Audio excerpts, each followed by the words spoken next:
Chapter 16. From Prince to King. I was the one you said you would never amount to anything. I was the one you sought to kill for his deformities, but I have arisen above your beastly and fleshy desires and beliefs. For now I am a king of an empire greater than you were or will be.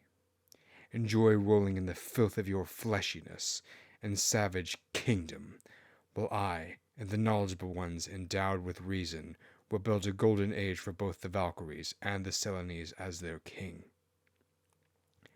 In our new age, we will come ever closer to embodying the eternal and immaterial forms of the barren material world.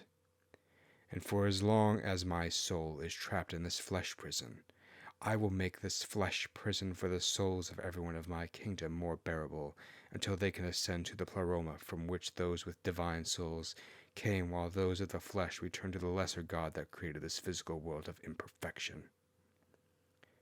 And with the salvation of my kingdom in knowledge, there shall be no need for emotion and women, except to breed the next generation on our path to the pleroma. For women are of little knowledge, and led by the emotions and disgusting desires of the body. And in enlightening women with the masculine gift of knowledge, I will make them men, so they lost their sensualist nature, and become salvation through becoming men, and become one with the pleroma, and free from their sensual natures. And my first act as king in the affairs of the Commonwealth will be to abolish the Veritak religion, and depose the patriarchs of Lansaro and Amazonia for their veneration of the physical world. No more will the minds of the kingdom be poisoned with their physicality, as the lives of the patriarchs and their bishops will be tortured through extending their lives in their flesh prisons, using the best technology and science we have to date. And I will also abolish their veneration of matter, as it is disgusting to the pleroma, and in their place bring out their spiritual practices, that their souls may be saved through knowledge. Prince Darius, addressing his father Odin and the Selenes people. After his address to his father and to the Selenes people, even the Christians, Corvinists, and Veritak pagans, although they never got along smoothly in Selenes society, they finally came to an agreement on one thing.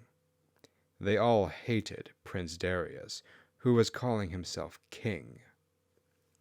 And even the elves, who had become averse to conflict since the end of the Selenes civil war, began to become bold once the Valkyries had vandalized their heritage.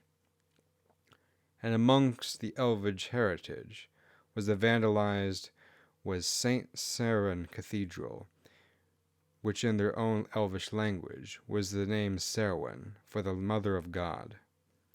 And the Valkyries had looted the cathedral and burned the fabrics to collect the gold and silver and other precious metals that had prostitutes perform sex rituals on the altar, housing the relics of the greatest saints of Elvish kingdom.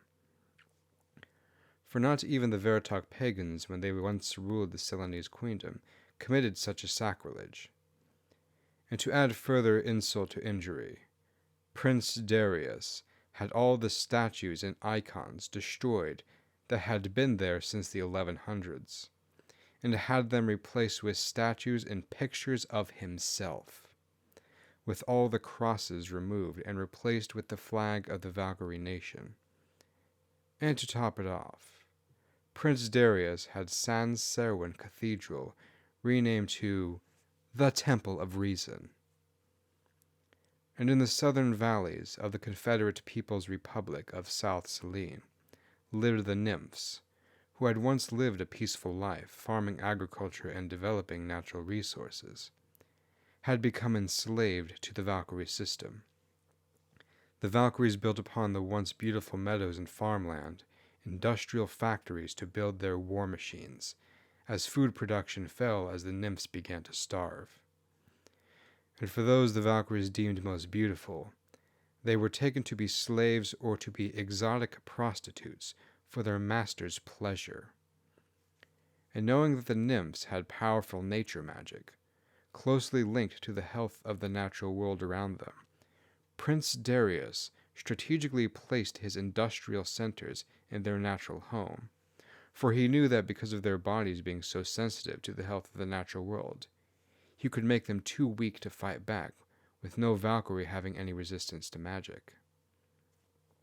It seemed as though the only place that was not touched in neither the Confederacy of South Selene nor the Selenese Empire was the province of Amazonia, because the Valkyries deemed it too cold and useless to do anything with. But such is the nature of Amazonia, forgotten to eventually become the destroyer of those who refuse to acknowledge it. And for such was the case again. The diplomatic mission to the Tanuki clan, Kitsune clan, and Sosura were a success.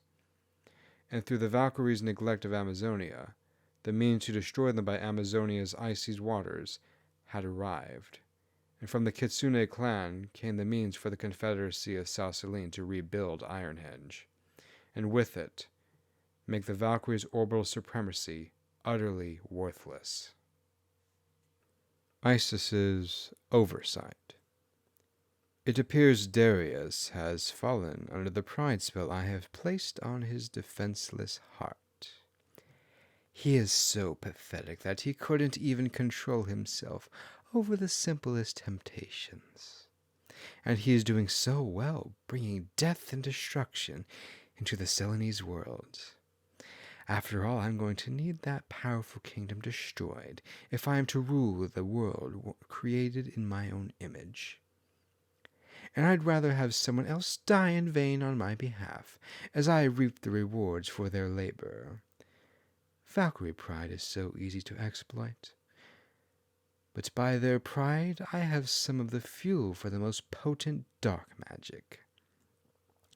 And through the Valkyrie's pride and bloodshed, I will increase in power, and with this increase in power, I will destroy the crippled Selenese kingdom, so that they will never in the future threaten my reign. Now, to exploit Darius even further while he's still useful, and whispering sweet nothings into his ears. Isis's monologue to herself. Did you know this? Gnosticism, with Prince Darius speaking in a dichotomy of the fleshy ones and the reasonable ones, he is speaking in inherently Gnostic matter, and is speaking of knowledge almost as if knowledge were a sort of God, and the means of salvation. This is very similar to Gnosticism, that believed in two different kinds of people of the flesh/body, who were already damned, and those of gnosis/knowledge, who are predestined for salvation through secret knowledge.